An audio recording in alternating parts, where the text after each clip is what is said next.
In this week's video, we're going to go over all of the information you can learn about the deer on your property after you shoot a deer on your property. Mossy Oak Properties, where outdoorsmen find their favorite place.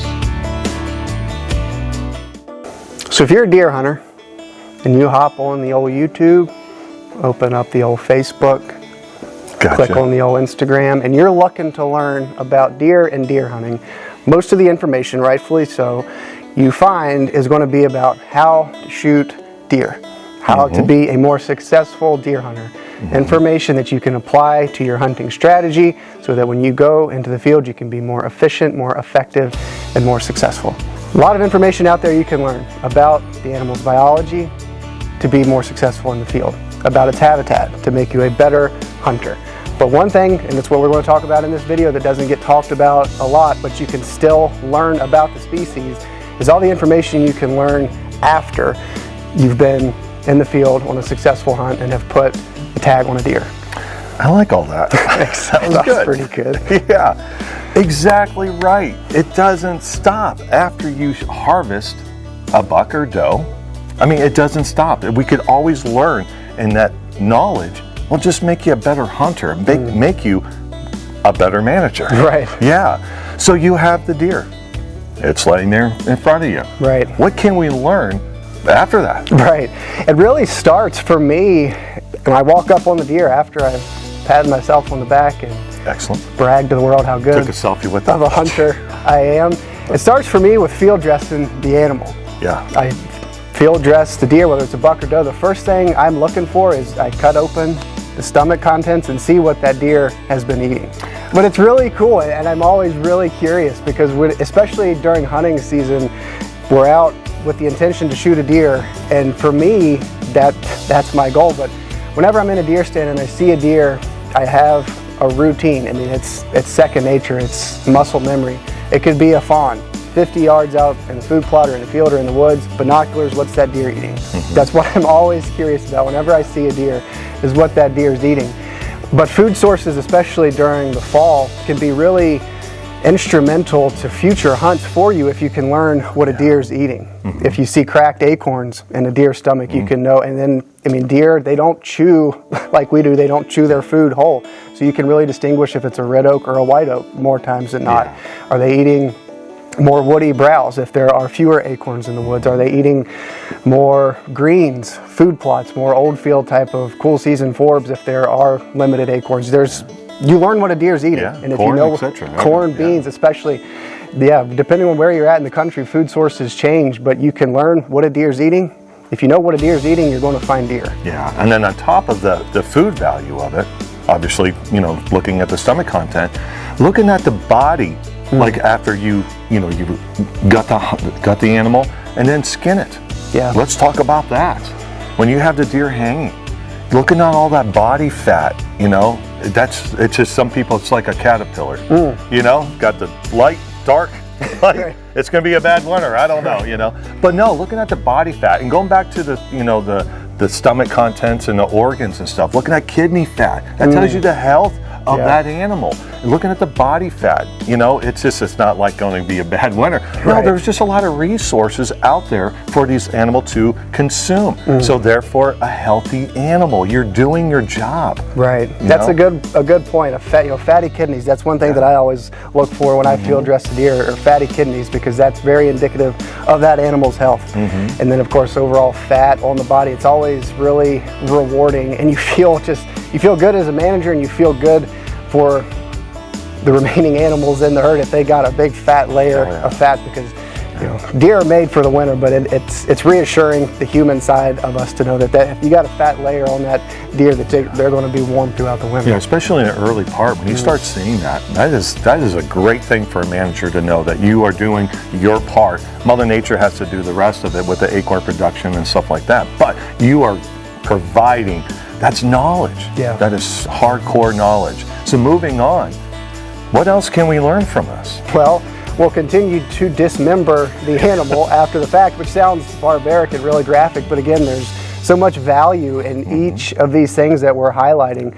we will remove the jawbone and determine that deer's age. Yes.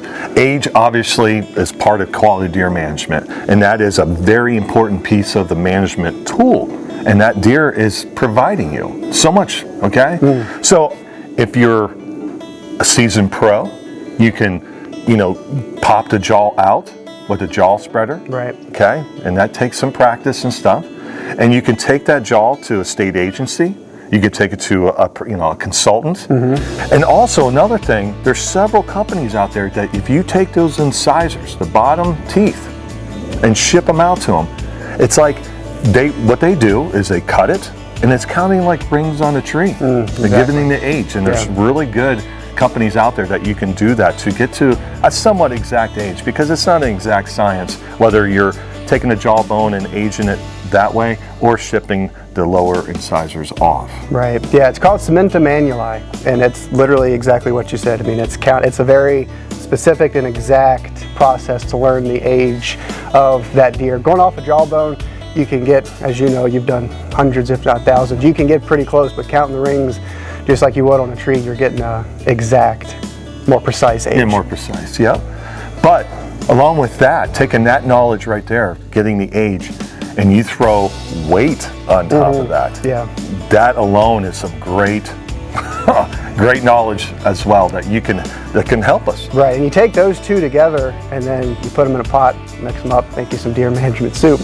And then that's when you really start to take all these elements, add them together, and then you can learn about the overall health of your deer herd, and it can influence your management decisions moving forward. And that's why it's really important to keep all this data, and it sounds like a lot of work, but if you're like me, it's really enjoyable, and you can look back over the years, and it's a great way to remember past hunts.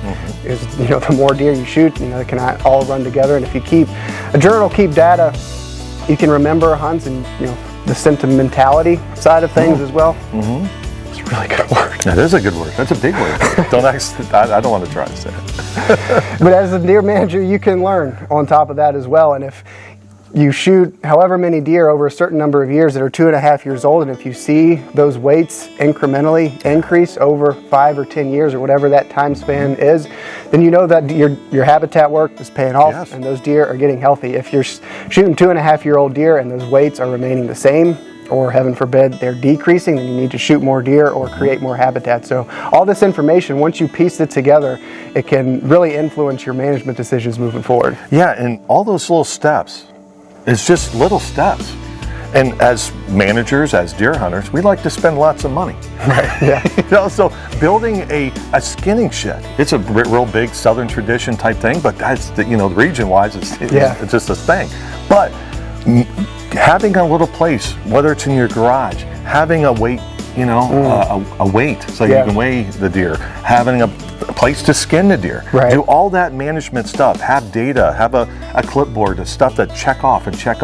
In the whole scheme of things, it doesn't take that long to accomplish any of this, and that's the best part, because a lot of times, let's be honest, when it's dark, you shoot the deer, not that dark, but you shoot the deer, then it gets dark, and then it's like it's already 8 o'clock, 9 o'clock, and it's like, man, the last thing I want to do is do all this stuff.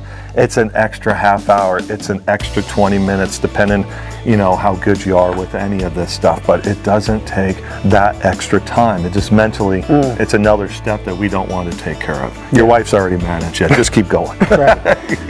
So one of the last things that we can do, and it's usually we talk about in other episodes, that we want to shoot our does early. Well, I know myself, every 3 years or so, I like to check on the health of my deer herd, and not just by kidney fat and weight and all this other stuff. And it's kind of true data where we can tell when our rut is, we can tell the health of our deer herd through fetus collection. And certain states allow, the season continues after like January 1st in Ohio. It goes later in. A lot of states are like that.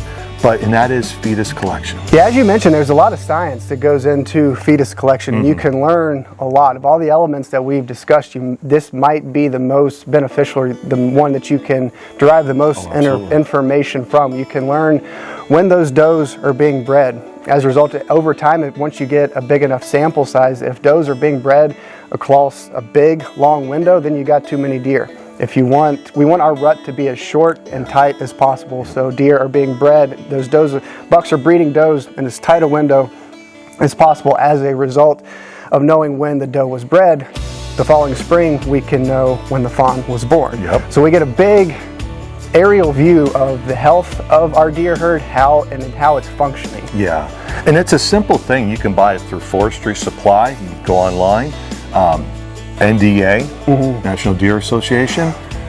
There's many places to buy this fetus scale. It's like maybe $7, $9, $11. You know, it's a big piece of plastic. It has all these numbers and a ruler, and it's so easy to use. You simply lay the fetus on there, take a measurement, and you do. And it's not trigonometry, it's not geometry. It's just simple plus and minuses. Right. You can tell by a simple addition and subtraction when that doe, again, was bred, like Cody said, and when it was born. But why is that important? You mentioned like the timing of rut. Now, like if you do it every year or every 2 years, or like myself, every 3 years, you know, when you start coming up with the same pattern. Like last time I did it, it was November 9th through the 12th. And that last previous 3 years, it was the same time. Right. Guess when I'm going to have my vacation?